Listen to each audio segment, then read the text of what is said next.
Je vais essayer aujourd'hui un nouveau format qui est plus podcast, donc ça sera moins structuré à la fois dans les propos que je vais dire, parce que j'ai absolument rien structuré de ce que je vais dire. Et ça va être aussi, moins cuté comme les vidéos, on va dire, que je peux faire avant. Donc voilà, n'hésite pas à me dire d'ailleurs si ce genre de format te plaît. Par contre, ça va être aussi des formats où on va rentrer plus en profondeur, où tu vas pouvoir aborder plus ma psyché, comment j'aborde les choses. Et certains concepts que je ne peux pas développer dans les vidéos plus structurées, je vais pouvoir les développer donc dans ce format de podcast. Donc je vais commencer à faire quelques podcasts. Et donc aujourd'hui, on va parler de l'introversion et de l'extraversion. Je vais en parler parce que c'est une notion que les gens comprennent assez peu. Dans le sens où, les gens pensent que l'introversion, souvent, c'est des gens timides, tout seuls dans leur chambre, un petit peu geeks comme ça, qui restent chez eux. Et que l'extraversion, c'est des gens plutôt qui vont parler fort, qui vont du coup aller au contact des autres aussi, etc. Mais qui vont prendre de la place, très bavards, qui vont briser la classe, etc. Il y a des notions là qui sont un petit peu, je dirais, stéréotypées. C'est un peu les deux grands opposés à la fois. C'est un peu les deux visions de voir les choses qui sont totalement opposées, mais c'est les extrêmes. Voilà, ça que je veux dire, c'est les deux grands extrêmes. C'est que l'extraverti, c'est pas le bavard qui fait que parler tout le temps, et il y a des extravertis qui ne sont pas, qui aiment bien parler, mais qui prennent pas toute la place, on va dire. Et il y a des introvertis qui ne sont pas forcément très timides, d'accord. Du coup, je vais pour ça essayer de vous expliquer un petit peu ce que c'est l'introversion et l'extraversion. Ou en tout cas l'introversion qui a été introduite, il faut pas oublier, par le psychologue suisse Carl Gustav Jung, et qui en fait n'était pas, qui a été introduit donc par Carl Gustav Jung. Je donne un peu de contexte, dans les années, je crois 1921, si je me trompe pas. Ça a été publié en 1921 avec son livre Profil psychologique. Je peux me tromper sur les dates, n'hésitez pas à me le dire d'ailleurs, mais c'est à peu près dans ces eaux-là. Où il détermine du coup 8 grands profils psychologiques, 4 grands thèmes, on va dire, de profils, avec des sous-domaines qui donnent 8, et après encore des sous-branches, des sous-aspects qui vont jusqu'à 192. Mais il me semble que dans ce livre-là de profils psychologiques, il parle de 8 aspects. Et en fait, du coup, je fais une aparté. On est dans le podcast, donc je peux en profiter pour faire ces apartés-là, chose que en général, je peux pas trop faire en dehors. Dans les vidéos plus structurées, parce que je veux que mon but dans les vidéos structurées, c'est vraiment que je délivre de la valeur d'un seul coup, des choses assez simples ou des notions, on va dire, plutôt complexes, mais simplifiées sans galvauder la notion complexe. Donc ça peut paraître des fois très simple, mais souvent sous ces notions-là, dans mes vidéos structurées, il y a pas mal d'informations à aller gratter. C'est-à-dire que je donne une information et en fait dessous il y a plusieurs informations. Parenthèse fermée pour ça. Donc le psychologue Carl Gustav Jung a créé donc ces profils psychologiques. Donc il faut savoir que déjà il y a deux grandes différences entre des tests de personnalité, on va dire en général, qui se basent beaucoup, pour aller 80%, sur les travaux de Carl Gustav Jung, et les tests de personnalité type, par exemple, Big Five, qui donnent plutôt des traits de personnalité. C'est-à-dire qu'en fait, Jung, lui, travaillait sur les types de personnes, tu vois, les types de personnalité. Donc les types de personnalité, qu'est-ce que c'est, on va dire ?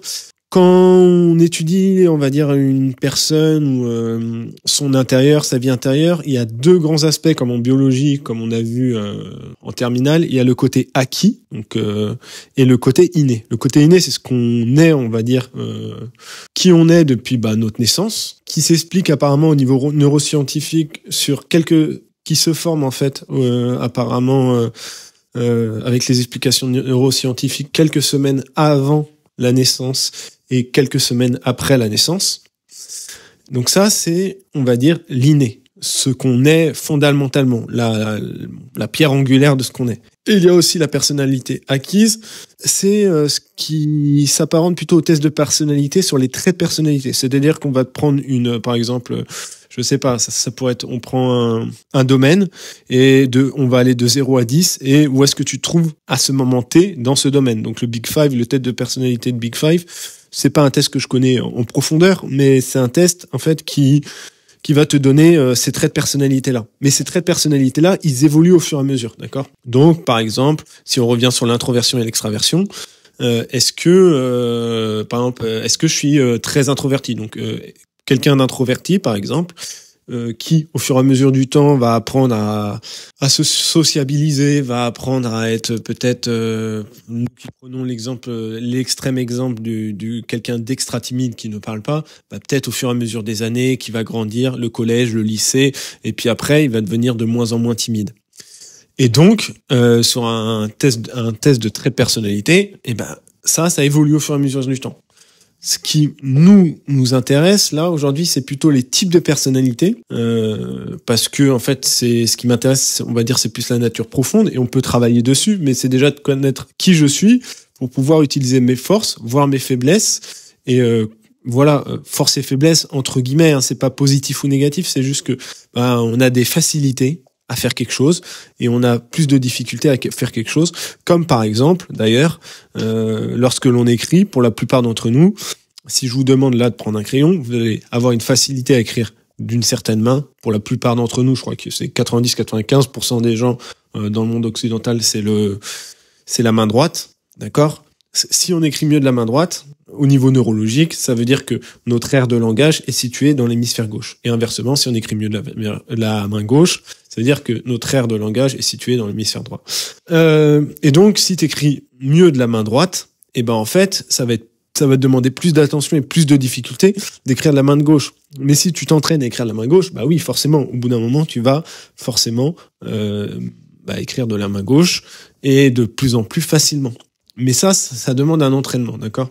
Donc, l'intérêt de savoir son type de personnalité, qui on est, on va dire, dans nos profondeurs à l'origine, c'est de pouvoir à la fois comprendre ses faiblesses et comprendre ses forces, donc s'appuyer sur ses forces, et aussi des fois compenser ses faiblesses, parce que ça peut être des choses qui nous paraissent, nos faiblesses, ça peut être des choses qui nous paraissent tellement évidentes, en fait, pour nous, mais en fait qui ne l'est pour personne, et qui en fait n'est pas si évident que ça pour beaucoup de gens autour de nous.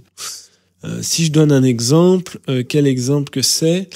Ben voilà, je vais donner un exemple qui m'est personnel. Je suis quelqu'un d'assez rationnel qui décortique tout et qui, une fois qu'il a trouvé la problématique, la racine profonde d'une problématique, a tendance à pas forcément vouloir la partager. Enfin, si, quand j'étais plus jeune, je voulais la partager tout de suite. Mais en tout cas, si tu fais partie de mon cercle commun, je te la partagerai, il y a des fortes chances. De mon cercle intime, je voulais dire. Et en fait, ça emmène aussi le fait que pour moi, le fait de prendre soin des sentiments des autres, c'est quelque chose qui est très peu important, dans le sens où ce qui est important pour moi, c'est la vérité. C'est de savoir la vérité. Et pour moi, comme moi je veux ça, je m'imaginais, étant plus jeune, que tout le monde voulait ça. Et en fait, j'avais un biais sur le monde qui fait que je faisais pas forcément attention aux sentiments des autres. Pas dans le sens, mon but c'est de te faire de mal, etc. Mais plus dans le sens, toi aussi tu veux la vérité, toi aussi tu veux savoir, toi aussi tu veux comprendre la racine d'une problématique, ou en tout cas la racine de quelque chose. Et du coup, je donnais aux gens la solution. En fait, ils me l'avaient pas demandé. De 1. Et de 2, oui, c'est la solution, mais des fois, la solution, elle fait pas plaisir à entendre. Et en fait, tout le monde n'est pas prêt à entendre les solutions, et tout le monde n'est pas, comment je pourrais l'expliquer? Des fois, les solutions, ça peut aussi chambouler, notamment, des fois, en fait, ça remet en cause certains types de nos fonctionnements que l'on n'a pas envie de remettre en cause, d'accord? Je reste dans des concepts assez abstraits. Typiquement, ça peut être des gens qui changent d'avis. Je pense à quelqu'un que j'avais dans mon entourage, d'accord, quand j'étais plus jeune, dans mon entourage proche, voire très proche, qui changeait d'avis tous les 6 mois, en fait, concrètement, et que ça l'emmenait à déménager tous les 6 mois. Or moi, on me demandait du coup de déménager, de faire le déménagement tous les 6 mois. Donc au bout d'un moment, j'en ai marre, et j'ai expliqué que il serait peut-être temps d'arrêter de déménager tous les 6 mois, mais mais puis de se poser tout simplement, parce que c'est sympa de déménager tous les 6 mois, mais surtout que c'était pour déménager à 10 mètres de là. Donc j'ai analysé le problème, je vous passe voilà toute l'analyse, et moi j'ai dit voilà le problème, c'est ça, tac tac tac tac, voilà. Et donc le problème central c'est ça, sauf que en fait ça peut chambouler aussi les gens autour de nous. Parenthèse fermée. Donc là, c'est vraiment le podcast où je vais partir dans tous les sens, je le sens. Mais bon, c'est sympa aussi. Donc, Jung a amené donc le trait de personnalité introverti et extraverti. Donc, l'introversion, en fait, ce n'est pas l'introversion telle qu'on la voit actuellement. En fait, il y a une mauvaise compréhension, je pense, parce que c'est des livres assez anciens. Et donc, il y a une mauvaise compréhension, je sais pas pourquoi, ou tout simplement, ils ont pas lu le livre. Ils ont une idée comme ça, faite préconçue de ce que c'est l'introversion et ce que c'est l'extraversion. Sauf que c'est vraiment des clichés, vraiment des extrêmes. Et il faut voir que dans la population, l'introversion, elle se fait comme une courbe gaussienne, d'accord ? C'est qu'il y a des gens très peu introvertis, qui sont donc extravertis. Donc là, c'est une première courbe gaussienne, et je vais essayer de vous mettre ces deux courbes superposées les unes sur les autres pour que vous puissiez comprendre. Et le deuxième, c'est donc à l'opposé, tout au bout, il y a l'introversion, et donc l'extraversion à cet endroit-là est minimale. Donc c'est deux courbes qui se superposent, on va dire, que je vais essayer de vous mettre par-dessus ce petit podcast pour vous permettre de visualiser ça de manière mathématique, on va dire. Et donc cette introversion, elle est donc l'introversion en fait c'est plutôt le fait, on va au cœur du sujet et puis après je vais clôturer. L'introversion c'est plutôt le fait d'aller comment je pourrais dire, d'être dans le monde des pensées, dans le monde de nos sensations intérieures, dans notre monde interne en général, d'être dans le monde plutôt abstrait aussi, le monde des concepts. Et c'est je prends le monde à l'extérieur de moi, je le ramène à travers mon filtre. Et j'en tire des choses, des sensations, des concepts abstraits, des idées. Donc c'est tout ce qui est psychologie, philosophie, spiritualité aussi. Tout ce qui est... il y a tellement de choses. Le monde des sentiments. Il y a beaucoup de choses, mais c'est des gens qui vont, avant d'interagir, qui vont réfléchir à ce qu'ils vont dire. C'est des gens... qui vont avoir besoin aussi de se régénérer, mais de comment je pourrais dire, qui ont besoin de moments de calme dans la journée pour pouvoir recharger leur batterie. Ça s'explique au niveau neuronal, c'est qu'en fait, les introvertis, ce sont des gens qui captent énormément d'informations de leur environnement, et donc ils ont besoin de diminuer leur stimuli au niveau neuronal parce que sinon ça fait trop, ils sont submergés et ça brouille tout. C'est des gens qui peuvent se sentir submergés d'ailleurs au travail lorsqu'on leur donne trop de tâches à faire. C'est des gens qui sont vite saoulés, qui aiment pas quand il y a trop de bruit. Voilà, c'est des gens qui ont besoin d'être dans une espèce de bulle sensorielle de temps en temps pour se recharger. C'est des gens qui aiment bien le calme en général, ou en tout cas qui aiment bien limiter les interactions. C'est des gens qui, avant de rentrer en interaction, réfléchissent souvent à ce qu'ils vont dire. C'est des gens, typiquement, les introvertis, qui, une fois qu'ils ont terminé leur conversation, avant la conversation, vont se dire de quoi on va bien pouvoir parler, qui réfléchissent à des sujets de conversation. Et une fois la conversation terminée, peut-être 2 heures plus tard ou 3 heures plus tard, ils se disent « Ah, mais c'est cet exemple que j'aurais dû lui donner, c'est tellement ça en fait, ça aurait tellement bien illustré, ou ah, putain, j'aurais dû lui dire ça, c'était tellement ça. » Et en fait, qui pense à ce qu'il aurait dû dire, quel exemple il aurait pu donner, ou quel concept abstrait il aurait pu donner, ou comment il aurait pu clarifier les choses. Contrairement à ça, un extraverti, lui, c'est quelqu'un qui est plutôt actif, qui prend des informations du monde extérieur, donc qui fait des expériences dans le monde extérieur et qui va récolter des informations à travers les expériences qu'il va faire dans le monde, etc. Et qui est plutôt sociable, qui aime bien d'être entouré de pas mal d'amis, de parler à voix haute, de rigoler ensemble, qui aime bien avoir de nombreuses relations C'est quelqu'un qui adore les interactions en général, contrairement à l'introverti qui aime bien plutôt dans ses discussions. L'extraverti va aimer dans ses discussions, on va dire, parler de tout et de rien, parler des choses du quotidien, on va dire. Ça peut être les histoires de un tel dans le village. Ah mais tu sais ce qu'elle a fait? Ah non mais c'est pas possible quand même. Ah ouais, et puis en plus tatati tatata, on va dire des petits ragots ou des choses du quotidien, des choses factuelles, on va dire. Alors que l'introverti, lui, aime rentrer dans des choses en profondeur. L'extraverti, lui, va aimer les interactions, alors que l'introverti, lui, va aimer la concentration. Et au niveau neurologique, ça s'explique aussi parce que l'extraverti, lui, a un cerveau qui, on va dire, est activé par le fait de rentrer en interaction avec des gens. Donc, moins il a d'interactions, plus, on va dire, son cerveau aura tendance à s'endormir. Et en fait, le fait de rentrer en interaction va lui permettre de réveiller son cerveau, pour faire simple. Là où l'introverti, lui, va avoir besoin de calme pour pouvoir prendre un temps pour régénérer son cerveau, pour avoir moins de stimuli extérieurs. L'extraverti, lui, va être à l'aise avec les gens et les choses en général, alors que l'introverti va être à l'aise avec les idées et les pensées. Bref, on a compris que c'était deux façons de fonctionner totalement différentes, qui bien sûr évolue avec le temps, comme je dis. Une autre façon de voir si on est introverti ou extraverti, c'est comment on réagit face au stress. On a deux profils totalement opposés par rapport à ça. L'introverti, d'accord, lui, quand il va rentrer en état de stress, il va comme exploser, on va dire. Il aura accumulé et il aura tendance à plutôt exploser d'un seul coup. Alors que l'extraverti, sous l'influence du stress, aura tendance à s'enfermer, s'isoler et ne plus passer du tout à l'action. Là où l'introverti, qui lui est plutôt calme habituellement, devient plutôt impulsif. Il aura tendance à s'énerver, il agit dans la précipitation, etc.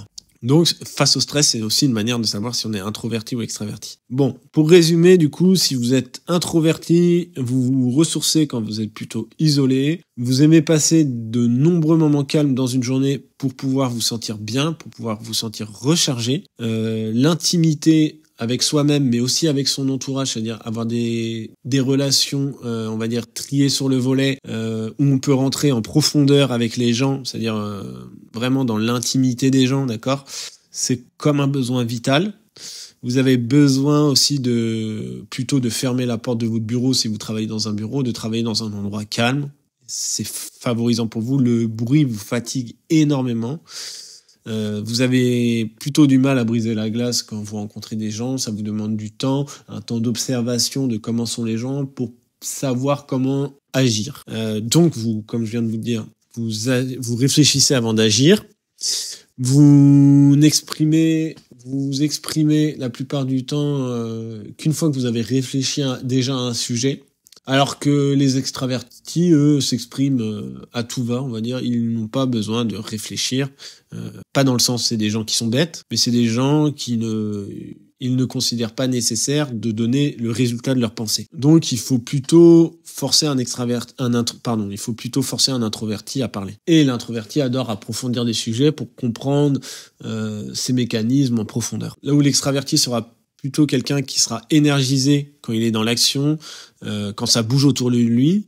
Il aura aussi besoin, pour lui, d'avoir des rencontres avec les gens pour se sentir bien, des contacts fréquents, du travail en équipe est super pour un extraverti. Vous aurez aussi facilement la possibilité de briser la glace avec des gens. Le contact pour vous est la relation en général est quelque chose d'important. Pour un introverti aussi, mais d'une façon totalement différente. On va dire moins dans le nombre pour un introverti. Vous agissez plutôt rapidement et vous passez à l'action sans trop réfléchir aux conséquences après. Alors voilà, c'est des grandes lignes. Hein. On est bien entendu pas 100% extraverti ou 100% introverti. Hein. Vous pensez souvent à haute voix, ça c'est quelque chose qui est caractéristique chez les extravertis, pardon. C'est des gens, typiquement, quand ils vont prévoir quelque chose, on pourrait prendre l'exemple d'organiser 2-3 jours avec des amis. Ça serait Oui, mais on pourrait partir, je sais pas, par exemple, on pourrait partir en Italie, ça serait super pour aller manger des pizzas, etc. Et en plus, si on va dans les Dolomites, on pourra faire quelques randonnées. Bon, on pourra visiter Rome, sortir le soir, rencontrer des gens, ça serait super, etc. Ah ouais, non, mais Rome, en fait, c'est peut-être un petit peu cher, les billets d'avion sont un peu chers. Bon, bah dans ces cas-là, on peut essayer de partir à Barcelone. Barcelone, les billets d'avion sont pas chers. Ah oui, mais ça fait quand même l'étranger, on sait pas trop parler espagnol. Bon, bah on va peut-être rester en France du coup. Tiens, si on partait sur la Côte d'Azur. Tiens, la Côte d'Azur, ah ouais, tati tata. Ah ouais, mais la Côte d'Azur, c'est trop cher, etc. C'est quelqu'un qui va planifier ses plans à haute voix. Là où un introverti va dire directement, je pense que le mieux, c'est de partir en Bretagne, de telle date à telle date, tout simplement parce que c'est des dates où les réservations sont pas chères, et qu'il fait beau, et que tatati, et que tatata, etc., etc. L'introverti aura tout analysé avant, et donnera le résultat de son analyse. C'est deux façons donc de réagir totalement différentes. L'extraverti sera en général, d'accord, quelqu'un de généraliste, quelqu'un qui touchera plusieurs domaines mais qui n'approfondira pas à fond un seul domaine, là où l'introverti sera plutôt un spécialiste, ira approfondir à fond un seul domaine. Donc ça vous donne quand même deux grandes visions de l'introverti et de l'extraverti. Vous voyez que l'introverti, ça n'a rien à voir avec le fait d'être timide, et l'extraverti, c'est pas le fait d'être bruyant, etc. Même si un introverti, des fois, sera fatigué de traîner avec un extraverti, parce que fatigant pour lui d'avoir quelqu'un de son point de vue qui brasse, qui est bruyant, etc. Et là où un extraverti trouvera difficile d'être avec un introverti, parce qu'il faut lui tirer les verres du nez, etc. Donc voilà, on a fait un tour. C'est de base, on a tous une neurologie particulière qui a été mis en exergue par Carl Gustav Jung bien avant les connaissances des neurosciences, par les types psychologiques. Donc c'est deux types psychologiques dont Carl Gustav Jung parle. Il y en a beaucoup d'autres. D'ailleurs, n'hésite pas à me dire si tu veux que j'approfondisse certains types psychologiques. Ça permettra à la fois de mieux te connaître, de savoir comment tu fonctionnes, et donc de pouvoir mettre des actions dans ton quotidien en adéquation avec qui t'es en profondeur. L'avantage aussi de Carl Gustav Jung, c'est qu'il a voyagé à travers des profils de Carl Gustav Jung, c'est qu'il a il a voyagé à travers le monde, et que ça lui a permis de pouvoir tester sa vision du monde sur le monde extérieur, et de vérifier que c'est j'allais dire prédicat, mais c'est pas ça. Comment on dit comment je pourrais dire, ces hypothèses étaient vraies et marchaient dans toutes les cultures du monde. Donc il a été en Afrique, il a été en Amérique du Sud, etc. Il a vérifié donc que ces hypothèses étaient vraies et valides, quelle que soit la culture dans laquelle vous soyez, que vous soyez un pygmée en Afrique, que vous soyez quelqu'un qui habite dans la forêt amazonienne en Amérique du Sud, que vous soyez un asiatique. Alors je ne crois pas qu'il soit allé en Asie, mais que vous soyez un asiatique ou un occidental, peu importe, vous avez un type neurologique par défaut. Je dis neurologique parce qu'aujourd'hui c'est vérifié par la neurologie, mais on va dire un type psychologique, comme lui disait à l'époque. Donc voilà, ça vous donne une vision dans l'ensemble de l'introversion et de l'extraversion, un peu plus nuancée. Et n'oubliez pas que, j'imagine que si vous écoutez ce podcast, c'est que vous avez au moins une vingtaine d'années, et que du coup, en 20 ans, vous avez déjà quand même énormément travaillé dans un sens. C'est-à-dire que en général, quand on est introverti, en tout cas, je le vois dans mon expérience, je suis quelqu'un d'introverti, j'ai travaillé mon extraversion. J'ai appris à sociabiliser, etc. Quelqu'un plutôt d'extraverti peut-être apprendra aussi à prendre des moments calmes pour lui, parce que c'est nécessaire. On peut pas être extraverti tout le temps, on peut pas être introverti tout le temps, on peut pas être on peut pas être un 100%. Et je pense pas d'ailleurs que ça soit très intéressant. C'est là où il faut pas non plus essayer d'être un 50%. 50-50, je pense que c'est intéressant selon les moments d'être plutôt introverti, plutôt extraverti, mais ne pas oublier non plus ce qu'on est en profondeur, parce que on peut pas aller comme je vous l'ai dit au début, essayez d'écrire par votre main droite, c'est quand même la main par laquelle vous allez être le plus à l'aise. Donc, écrivez par la main droite. N'essayez pas d'écrire par la main gauche. Ceci dit, ne soyez pas un introverti maladif. Voilà, faut pas que ça soit un problème. Voilà, bon, j'espère que ça t'aura aidé, que ça aura permis de nuancer un peu l'introversion et l'extraversion. Et bah, dis-moi si ce genre de format te plaît, je vais en continuer quelques-uns. Moi, j'avoue que ça me plaît assez bien, dans le sens où, du coup, je donne ma pensée comme ça, un peu dans tous les sens, comme tu l'auras vu. Euh, et puis, on verra les choses que j'ai à dire au fur et à mesure. Mais je pense qu'on rentre un petit peu plus en profondeur dans ce genre de vidéo. Voilà, et bah, je te laisse là, et je te dis à la prochaine. Allez, ciao!